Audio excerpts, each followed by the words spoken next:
Empezar a grabar. Recuerden preguntar todo lo que no se entienda o cualquier duda que tengan, la idea es preguntar. Ese día, bueno, ahora cambié el monito, ahora lo hice yo. Aquí tenemos una neurona, que les decía que para cualquier tipo de célula, pero en este tema, especialmente en el tema que tiene que ver con neuronas, es bueno considerar los iones, ¿cierto? Que tienen carga, claramente, que hay dentro o fuera de la neurona, pero que también aplica para cualquier tipo de célula. Entonces, yo les comentaba que en el caso de la neurona, dentro, lo que más tiene con cargas positivas es el potasio, por eso aquí dibujado grande, y afuera, poquito potasio. Adentro, con carga negativa, lo que más tiene son los aniones orgánicos, que no son tantos en cantidad, pero son moléculas muy grandes. Algunas son proteínas unidas a aminoácidos, otros son grupos fosfato, y todos tienen carga negativa. Por eso, la carga neta, por decirlo así, interna de la neurona es negativa, porque estos aniones orgánicos negativos son de carga, son de tamaño muy grande. Entonces le otorgan una carga muy negativa. También adentro hay un poco de cloro, hay un poco de sodio, pero mínimo. En cambio, fuera de la célula, fuera de la neurona, hay mucho sodio, hay cloro negativo y hay poco potasio. Y en este caso, el sodio es el que le da una carga neta externa positiva. Entonces, si todo esto negro fuera la membrana plasmática de la neurona, tenemos que por dentro es electronegativa y por fuera es electropositiva. Entonces, eso para considerar con respecto a la neurona. Por Y dentro sí, prevalecen aniones orgánicos. exacto. Los aniones orgánicos que tienen carga negativa son los que le dan la carga neta negativa interna. Esa es la molécula como principal. Y por fuera, el sodio, que está en gran cantidad, le da la carga neta positiva. Entonces, negativa por dentro, positiva por fuera. Eso sería las características eléctricas de la membrana de la neurona. Bueno, y digo de todas las células porque en todas las células pasa lo mismo, pero en este caso estamos hablando de células que son excitables. Recuerden que las células excitables son dos principales, las neuronas y las células musculares. Entonces, son los tipos de células que podrían responder a un estímulo generando algún tipo de descarga eléctrica o algo similar. Neuronas y células musculares. Bueno, aquí agregué algo que no aparecía la semana pasada, como tipo de definición de impulso nervioso, porque hay muchas definiciones, pero podríamos decir que es una onda de descarga eléctrica que viaja a través de una membrana biológica. Entonces, siempre interpreten el impulso nervioso como una corriente, ¿cierto? Una descarga eléctrica que va a moverse a través de una neurona y va a generar cambios. ¿Cambios de qué? Cambios de estos iones. Algunos entran, otros salen, y eso sería básicamente lo que va a ocurrir en el impulso nervioso. Intercambio de iones. Y los iones, como tienen carga, entonces generan esta descarga eléctrica, para que lo tengan en consideración. La semana pasada vimos estos conceptos que están aquí, así que no los voy a volver a revisar, pero quedémonos con los más relevantes, que sería uno, el potencial de reposo. Recuerden que potencial de reposo es toda aquella, o sea, en potencial de reposo está toda aquella neurona que no está, ¿cierto?, generando potencial de acción, o sea, que no está generando esta descarga eléctrica, por lo tanto, entre comillas, digamos que no se está comunicando con otra. Eso sería potencial de reposo. En cambio, todo lo contrario es el potencial de acción, y eso alude a una neurona que sí se está comunicando con otra, que está generando descarga eléctrica, por lo tanto está en actividad eléctrica por defecto, porque una neurona siempre va a estar activa porque es una célula viva, pero actividad eléctrica, por decirlo de esa manera. Entonces, potencial de reposo, no hay descarga eléctrica; potencial de acción, sí hay descarga eléctrica. Esa es una gran diferencia entre los dos. Y serían los dos conceptos principales que hay que recordar para todo lo que va a ocurrir en estas etapas. Continuamos. Entonces, comenzamos con una breve explicación del potencial de reposo. Tenemos que, si se dan cuenta, ya habíamos dicho, por dentro, ¿cierto?, de la membrana, la neurona, y en este caso el axón. Recuerden que el axón es la parte larga de la neurona. ¿Y por qué siempre se nombra el axón? Porque el axón va a ser la porción de la neurona que va a transmitir el impulso nervioso. Por eso siempre se muestra el axón. por ser la parte principal del transporte del impulso. Entonces tenemos que negativa por dentro y positiva por fuera.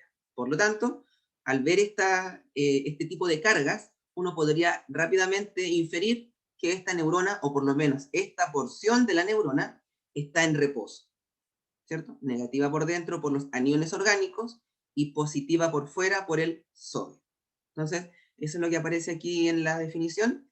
Y lo otro que hay que agregar es que este gradiente, o sea, que adentro se mantenga negativo y que adentro haya potasio y que afuera haya sodio, es producto de una enzima, ¿cierto? ATPasa, que es la bomba de sodio y potasio, la cual es muy importante porque ella se encarga de sacar el sodio, o sea, las cargas positivas hacia afuera, y se encarga de entrar el potasio, que igual es positivo, pero adentro dijimos que están los aniones orgánicos. Entonces, este potencial de reposo es producto de la bomba sodio y potasio, que saca sodio y entra potasio. Bueno, y además, cabe destacar que la bomba saca 3 sodios y entra 2 potasios. Por lo tanto, está haciendo que afuera siempre haya más cargas positivas, porque saca sodio 3 y entra potasio 2. Entonces, eso para que lo tengan en consideración. Y bueno, y antes de continuar, le comentaba hoy con los chicos que trabajo en el colegio que se me ocurrió una frase, una palabra, cómo recordar cuánto sodio, cuánto potasio, porque yo comentaba, o sea, igual les comento a ustedes, yo nunca me había podido aprender si es que salían 3 sodios o salían 2 sodios, y a pesar de que es algo tan sencillo, quizás para muchos, a mí me costaba, algo súper básico, pero yo nunca, jamás, ni en la universidad, ni nunca me lo podía aprender. Así que siempre tenía que estarlo leyendo y todo eso. Entonces se me ocurrió en una palabra que es súper ilógica, pero igual pensé en el natre. Entonces, han escuchado el natre, yo creo que es un árbol, ¿cierto? Que es amargo, y a los niños que se portan mal, le dicen así como te portas como el natre, y cuestiones así. Bueno, el natre yo dije na de sodio y tre de 3, natre. 3 sodios. Entonces, si a alguien le pudiera servir, tómelo, y si no, déjelo. Y por descarte, como ya dijimos que na, sodio y 3 son 3, entonces el potasio serían 2. Entonces ya descartamos el potasio. Entonces, 3 sodios salen y 2 potasios entran. Y por primera vez en mi vida, juro que me pude aprender la cantidad. Siempre tenía miedo que me preguntaran así, ¿cuántos sodios? Porque en el momento no me iba a acordar, pero ahora ya me voy a acordar toda la vida. Bueno, ese es como dato. Bueno, tenemos otra característica aquí en el potencial de reposo. Fíjense en la imagen, que esto es como lo que puede quedar un poco más claro. Aquí, esta sería una porción de membrana plasmática que está en reposo. ¿Y qué tenemos aquí?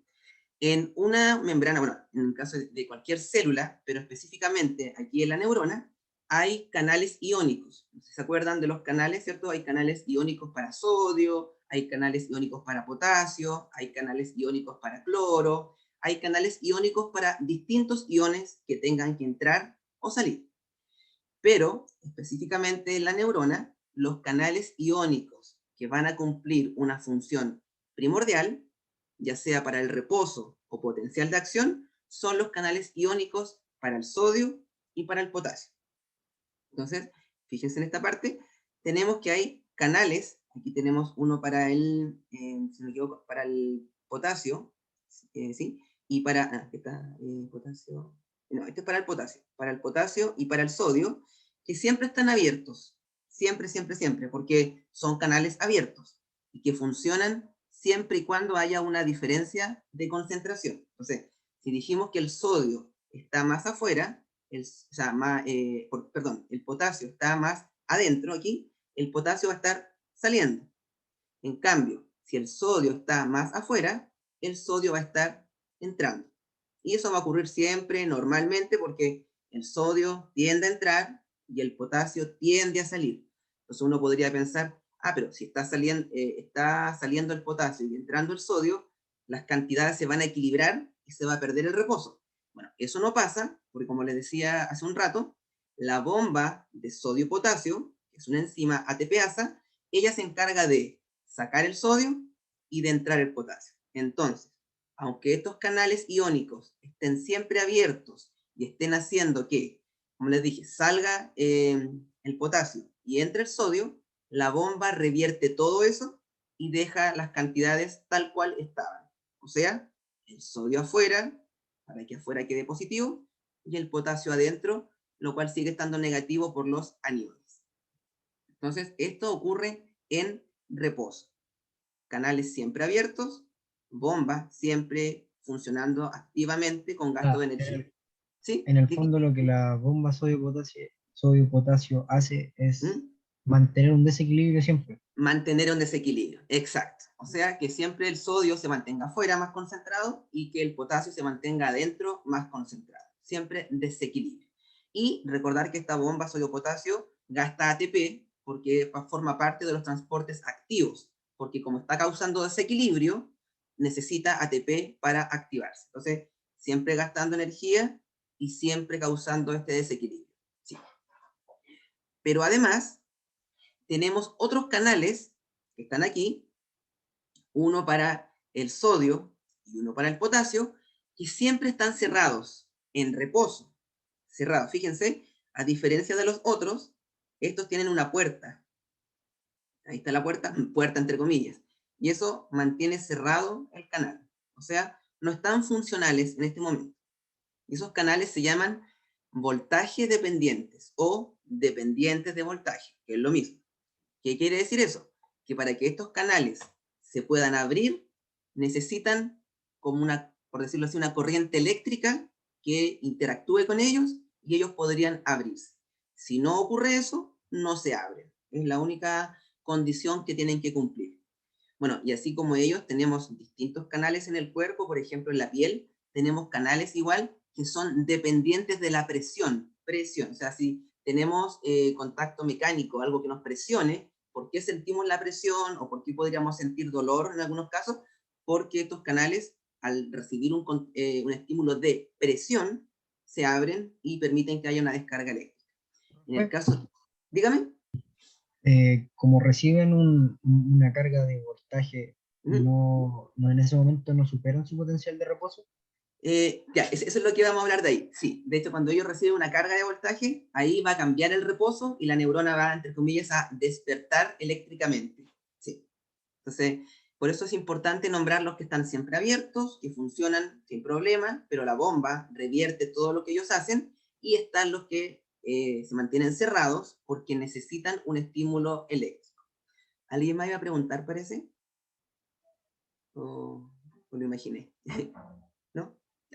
Entonces, eso con respecto al potencial de reposo. Luego, bueno, aquí coloqué este gráfico, porque este gráfico vamos a ocuparlo todo el rato después, de hecho, como recomendación, como para poder resumir todo lo que es el impulso nervioso, todos los pasos, yo siempre recomiendo este gráfico aprendérselo. ¿Por qué? Porque ustedes pueden ir agregando detalles en cada etapa, y de esa manera, cuando les toque una pregunta de este tipo, ustedes podrían decir, ah, ya, en esto pasaba esto, aquí pasaba esto, acá pasaba esto, acá esto, y así no se les olvida. Entonces, es un gráfico que yo recomiendo bastante, que les serviría para poder enfrentar preguntas relacionadas con el potencial de acción. Entonces, la primera parte aquí, fíjense, decíamos que la neurona es negativa por fuera. Denme un segundo. La neurona es negativa por dentro, decíamos, y es positiva, ¿cierto?, por fuera. Pero finalmente la diferencia de potencial de adentro y afuera es negativa. Entonces, podríamos decir que en reposo la neurona tiene una carga, una diferencia de potencial negativa, que varía dependiendo de qué tipo de neurona, varía en qué libro lean o qué página de internet. Algunos dicen que menos 70, otros dicen que menos 80, menos 75, etc. Bueno, según este gráfico, en menos 70, lo importante es que no se aprendan el número, sino que sepan que es un número negativo y grande, grande y negativo, pero no llega a ser 100. Entonces, digamos que es menos 70. Entonces, ahí está en reposo. Esta sería la primera etapa que se muestra en el gráfico. Entonces, estamos hablando del reposo, entonces la neurona está aquí.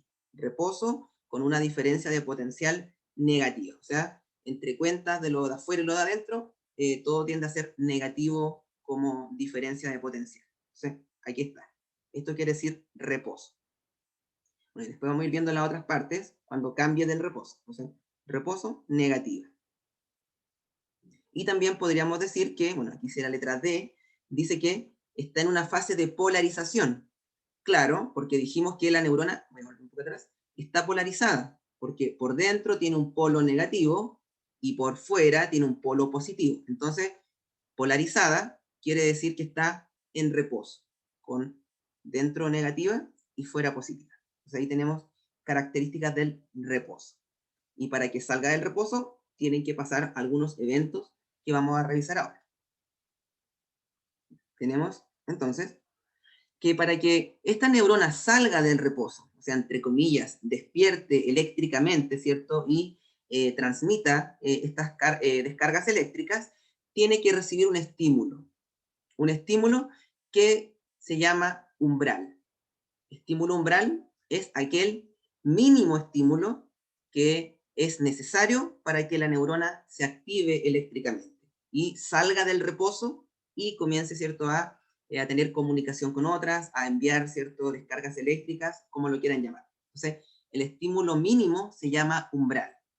Menor que él, no pasa nada, y mayor que él, también pasa el potencial de acción. Pero este es el mínimo. Mínimo es el umbral. Entonces, es un estímulo mínimo necesario para que la neurona, ¿cierto?, produzca una descarga eléctrica. Entonces, eso es el estímulo umbral, es lo mínimo. Si es menos que él, se llama subumbral, y si es más que él, se llama supraumbral. Solamente nos sirven el umbral y el supraumbral. El subumbral no sirve. Entonces, aquí tenemos nuevamente, dígame, ¿sí? O sea, supraumbral no afecta como en nada, entre comillas, cómo actúa. No, Ah, no. No pasa nada porque, aunque fuera, o sea, supongamos que el estímulo, voy a inventar, el estímulo umbral fuera de 65 milivolts y el supraumbral fuera de 120, va a ser la misma respuesta siempre. Aunque yo le colocara uno de 500 milivolts, cosa que no va a pasar, la neurona respondería de la misma manera, siempre va a responder igual. O sea, se activa o no se activa. Eso es característico de la neurona. Y eso se llama ley del todo o nada. ¿Ocurre el potencial o no ocurre el potencial? No hay intermedios. No ocurre un poquito, ni ocurre una parte, no. Tiene que ocurre o no ocurre. Entonces, por eso el estímulo umbral es el mínimo para que ocurra completo el potencial. Si es más el estímulo, igual ocurre completo. Si es mucho más, igual ocurre completo. Aquí tenemos otra vez este canal de voltaje, que en este caso es el canal de sodio, fíjense. Cuando estaba en reposo, ¿cierto? Dijimos que está cerrado, el sodio no podría pasar por ahí porque el canal no se abre, y vimos que el potencial está en menos 70 milivolts. Pero si se alcanza el umbral, que algunos dicen que el umbral es menos 55, o sea, es la descarga que cambie, o sea, que aumente, ¿cierto? Vaya cambiando la diferencia potencial, ¿cierto? Aumentando de menos 70 a menos 55, ahí estos canales podrían abrirse recién. Se abre. Entonces, vemos que si el canal se abre, comienza a entrar el sodio. Entonces, aquí ya está cambiando el reposo y ya no va a estar en reposo la neurona, porque vemos que está pasando algo que no pasaba antes. Antes entraba el sodio, salía el potasio, la bomba, ¿cierto?, los volvía a su lugar en desequilibrio.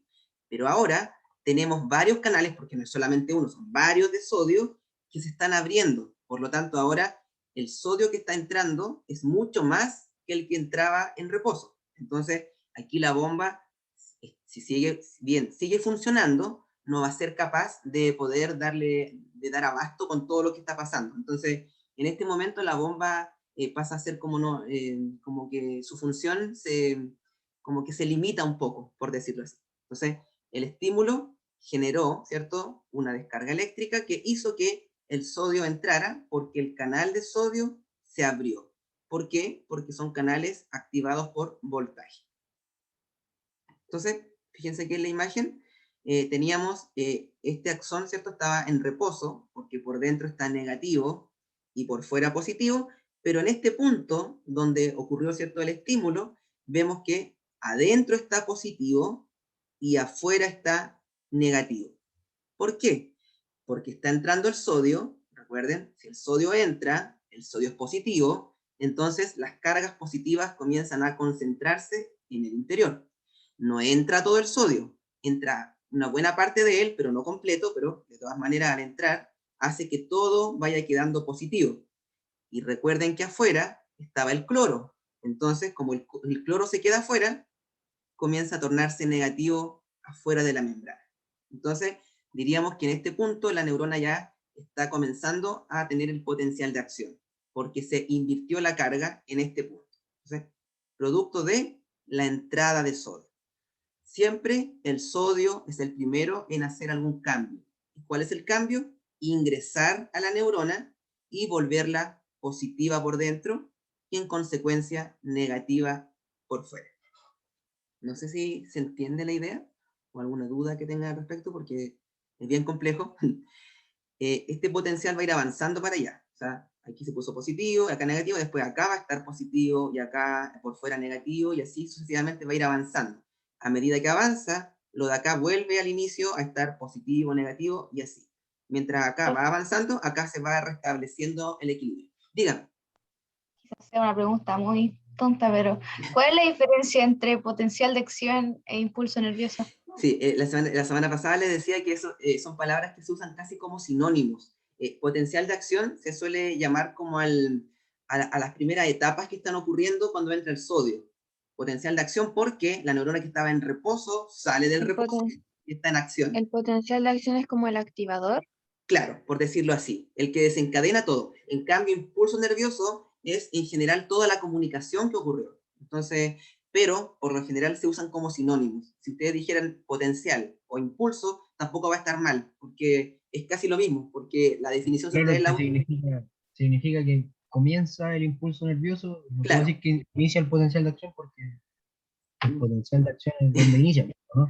claro, sí, sí, pero si se dan cuenta, miren, volvamos atrás, la definición que había, la definición es muy parecida, fíjense. Aquí. Pues, impulso nervioso, transporte de información a través de los nervios por medio de iones como el sodio y el potasio. En cambio, potencial de acción, transmisión de impulsos, claro, a través de la neurona, cambiando las concentraciones intra- y extracelulares de ciertos iones. O sea, al final es casi lo mismo. Tan solo que el potencial, como les decía, sería la primera parte que está ocurriendo de este cambio de cargas. Entonces, eso Profe, principal. ¿Sí? una consulta. ¿Sí? Durante el periodo refractario de la neurona, en sí se puede propagar el impulso nervioso o No, no. ahí no se puede. Ahí no se puede. Durante Vamos, ese periodo no. durante este periodo no. Antes podría ser, pero justo en el refractario no se puede. Pero igual lo vamos a hablar, Ok. así que vamos a llegar a eso. Ay, Así que sí, pero muy buena pregunta.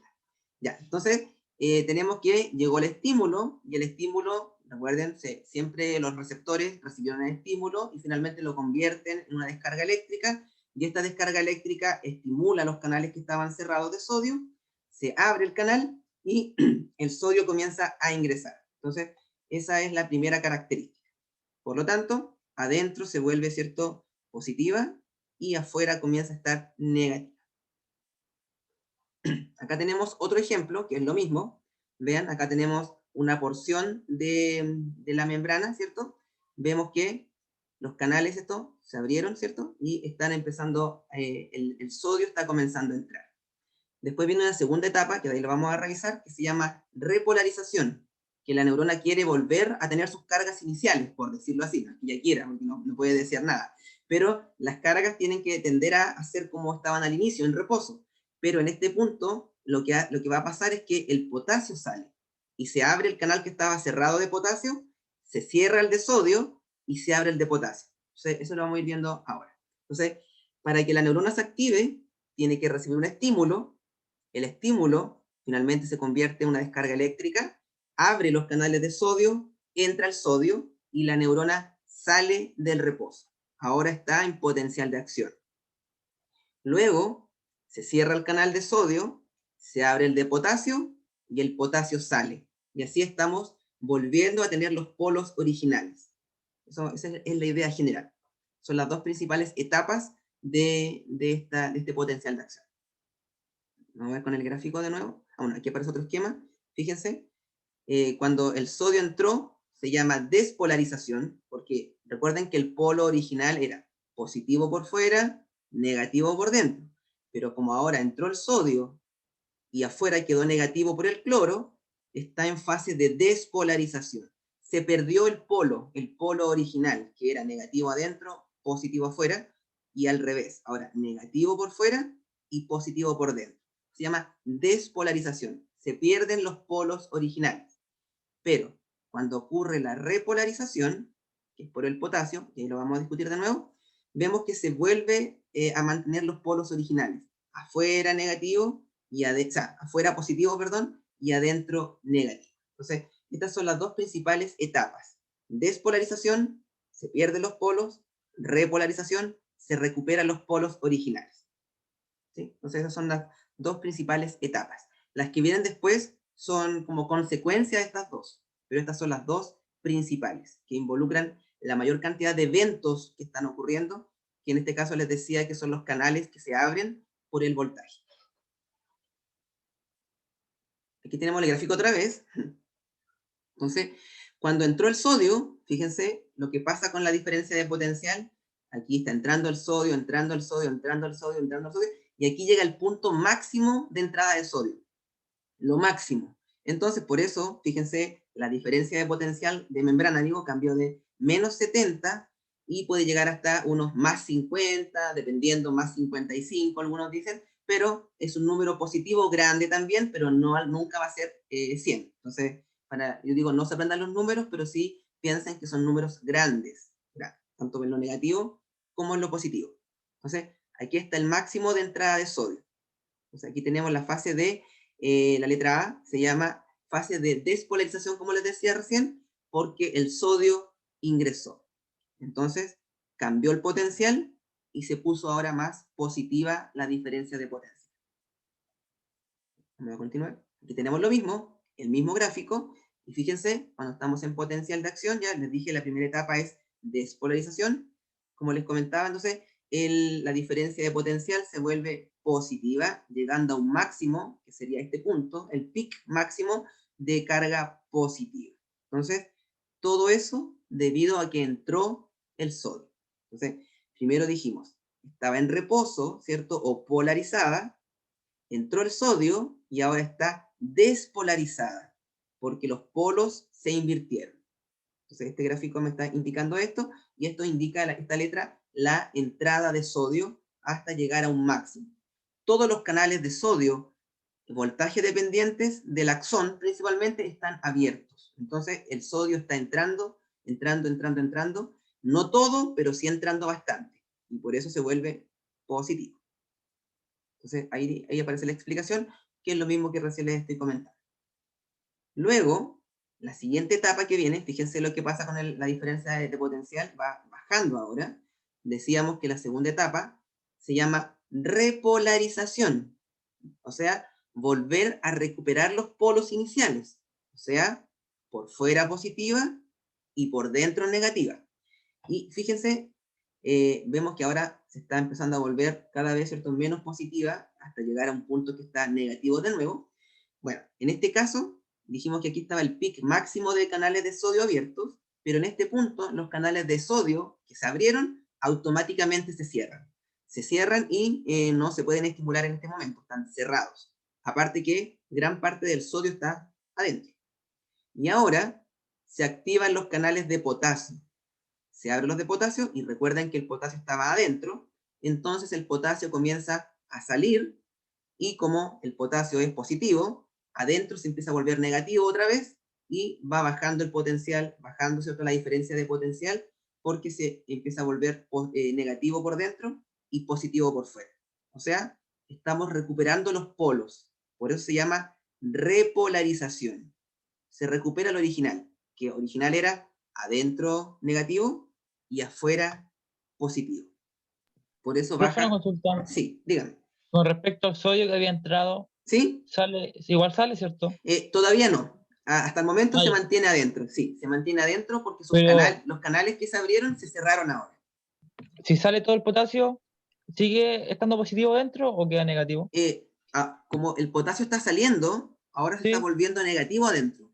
Por eso ya. vemos que el potencial, la diferencia de potencial va bajando, porque en este punto se está escapando el potasio. Entonces, pero no sale todo tampoco, sale una gran parte, pero no todo. Pero esa gran parte que sale es bastante significativa para hacer que nuevamente adentro se recupere el polo negativo, ¿sí? Por eso vemos que aquí disminuye. Entonces, la letra B significa la Profe. salida de potasio. Díganme. ¿La fase de despolarización siempre va a lograr el impulso nervioso o se le llama fase de despolarización solamente cuando tiende a subir? La fase de despolarización ocurre cuando se abren los canales de sodio. Eso es lo que marca esa O sea, fase. cuando en el fondo cuando se logra el impulso, o sea, El la estímulo parte umbral. el estímulo umbral. Exacto. Cuando se logra el Pero umbral, se abren. entonces, si en un gráfico nos ¿Ya? mostraran que tiende a subir, pero nos dicen en qué punto está el estímulo umbral, ¿Ya? y nosotros vemos que la curva, el Sí. vértice no llega a ese punto. ¿Qué sería esa Eh, curva? es ¿Sería que, simplemente ya. una fase de polarización? Porque seguiría en reposo, ¿no? Claro, se quería en reposo, no, ni siquiera habría despolarización, o sea, no, porque los canales no se van a abrir tampoco. Entonces, ahí no habría impulso. Quizás si mostraran un gráfico, que en realidad seguiría aquí, quizás podría haber un pequeño despegue, quizás, pero seguiría así todo el tiempo abajo. No estaría este pic como triangulito aquí, seguiría siempre abajo. No se estimula, porque si no fue suficiente, no pasa. Porque la neurona no va a estar como, entre comillas, gastando energía ni gastando recursos para algo que no es suficiente. Entonces, se mantendría en reposo. Sigue en reposo. Esa es la idea. Entonces, cada vez que un gráfico aparezca con un pic, quiere decir que sí o sí hubo potencial. Tiene que aparecer el pic porque quiere decir que hubo potencial. Si no, seguiría la raya aquí recta en reposo.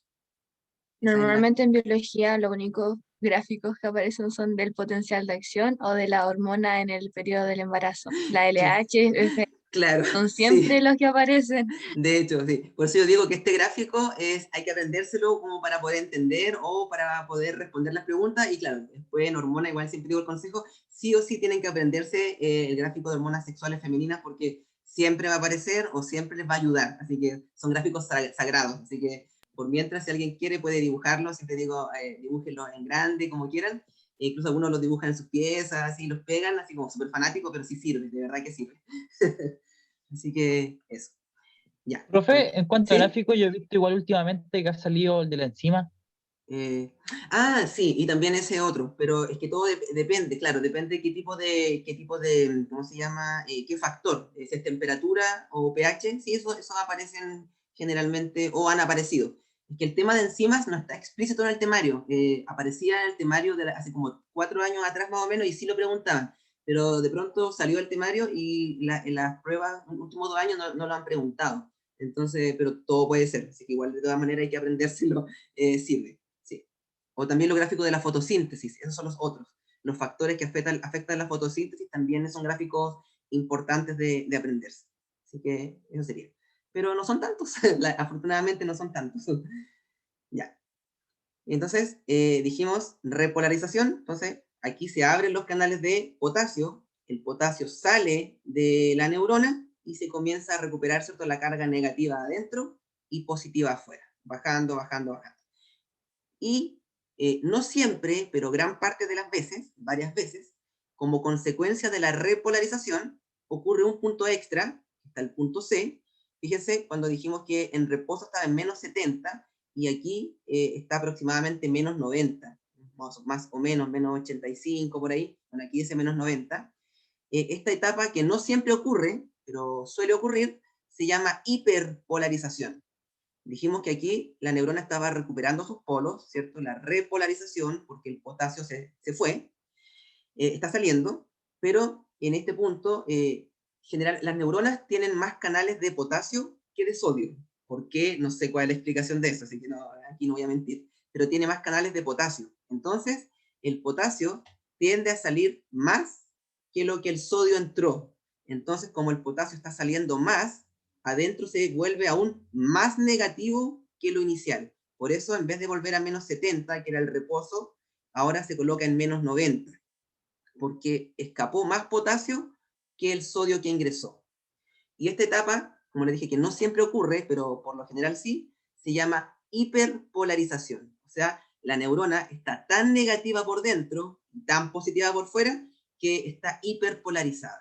Entonces, esto es hiperpolarizado.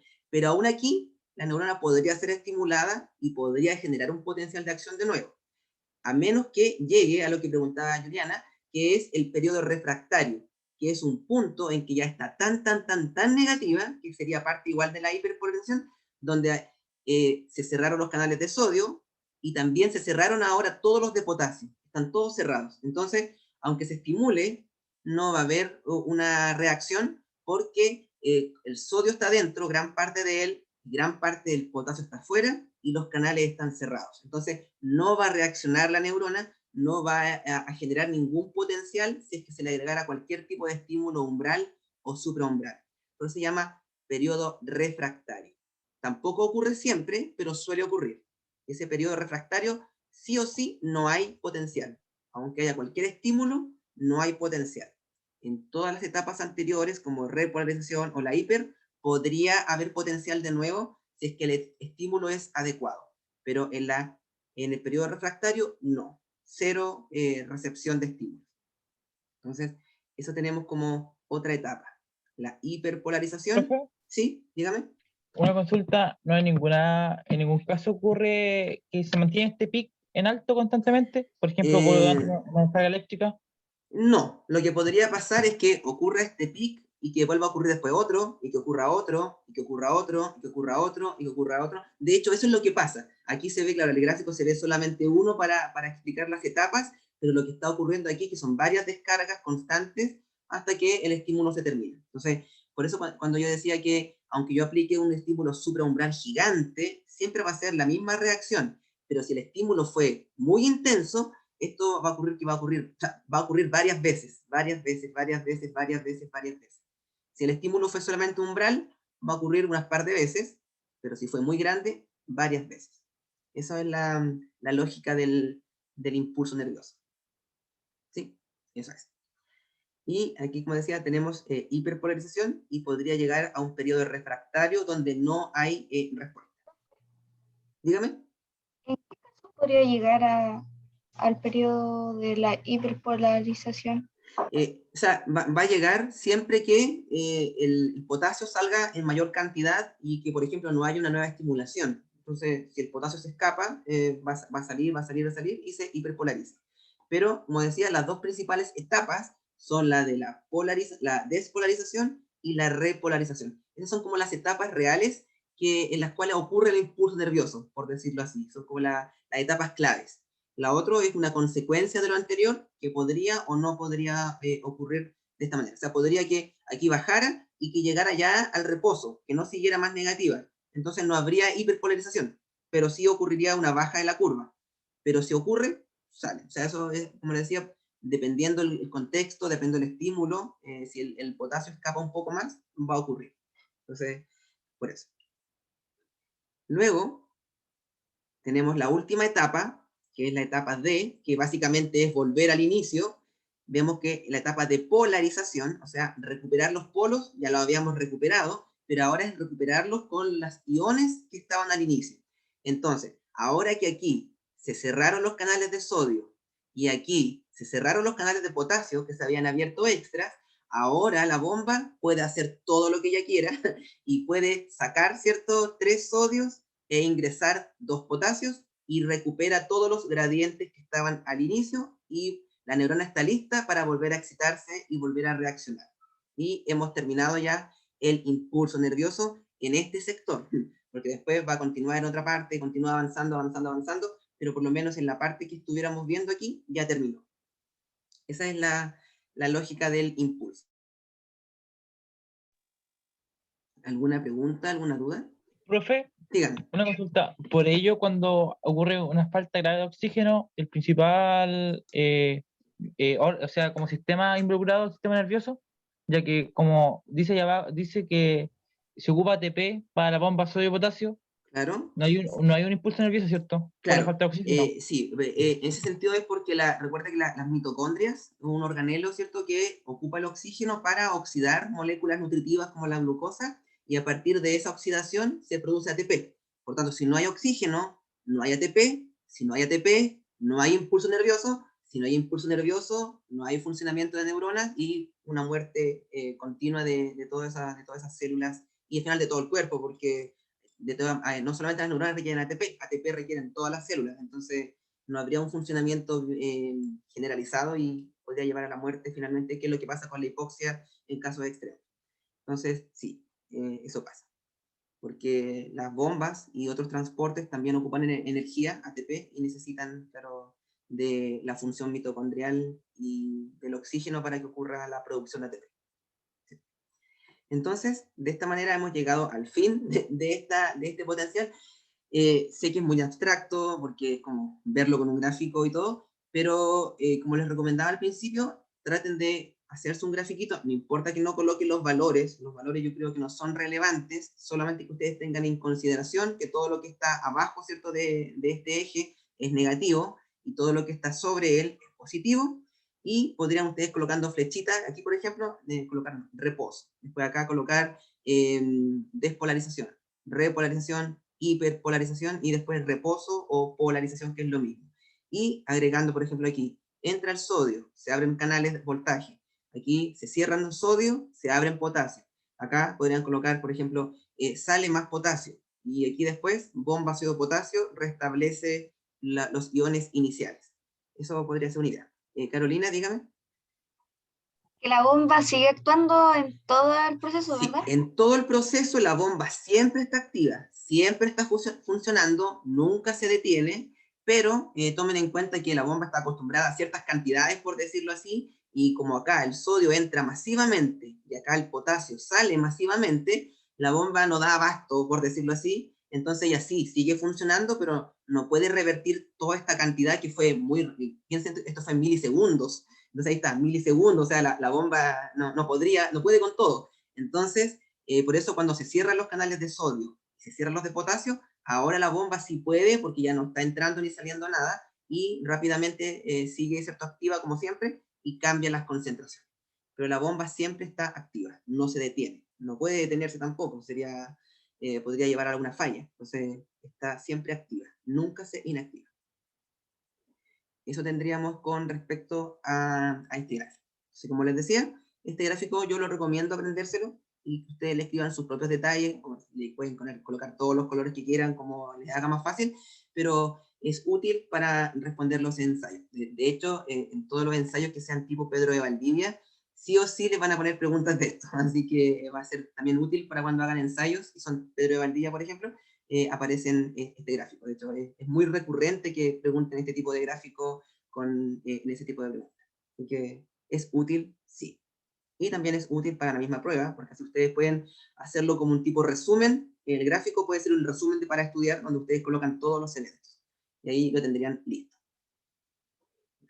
Luego, algunas características del impulso nervioso, que son en general 3. Tenemos que el impulso nervioso es bidireccional. Bueno, ojo con esto.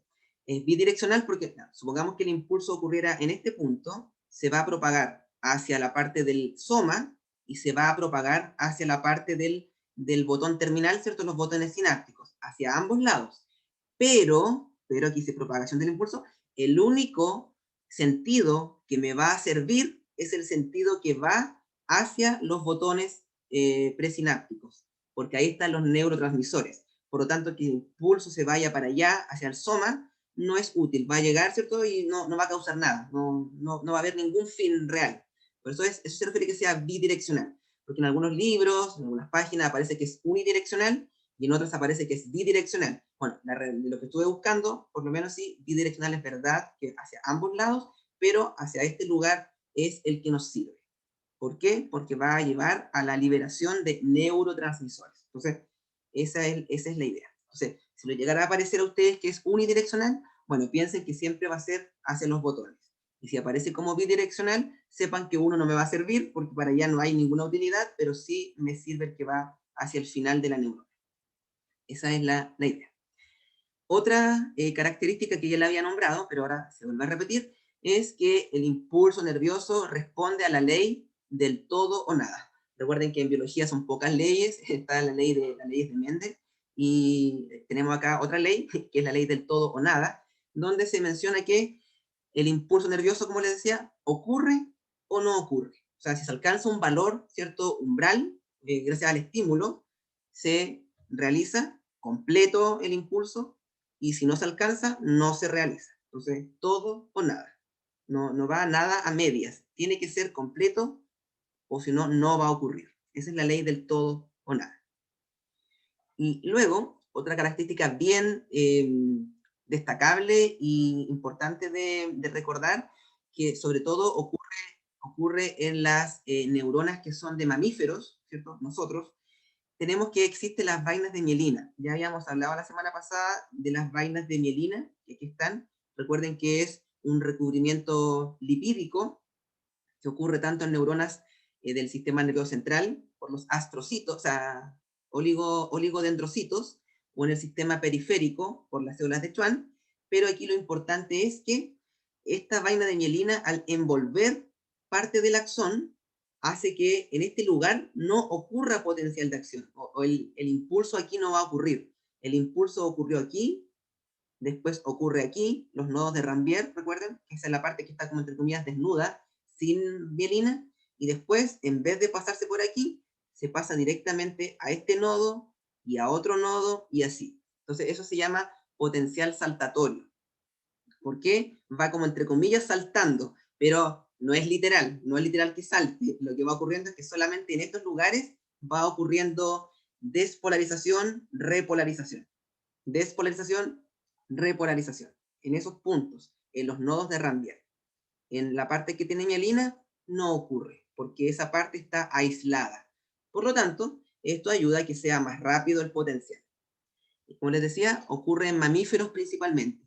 En todos los organismos invertebrados no hay mielina. En los mamíferos y organismos superiores sí hay mielina. Y es muy ventajoso, evolutivamente hablando.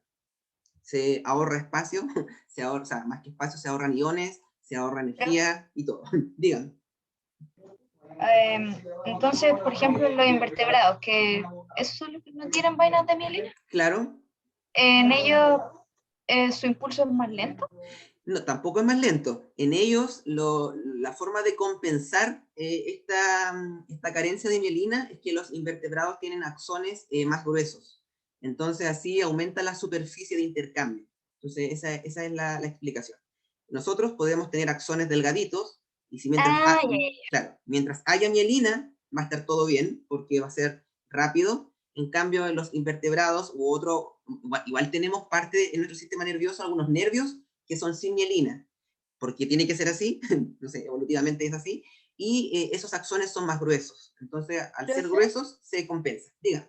¿Puede darse que falte gran cantidad de vaina de mielina? No sé, alguna patología, alguna enfermedad. Hay enfermedades donde se rompe la vaina de mielina. No estoy tan seguro, pero parece que la esclerosis múltiple, no sé si alguien pudiera buscarlo, así que son más rápidos en buscar, creo que es la esclerosis múltiple, donde es una enfermedad autoinmune.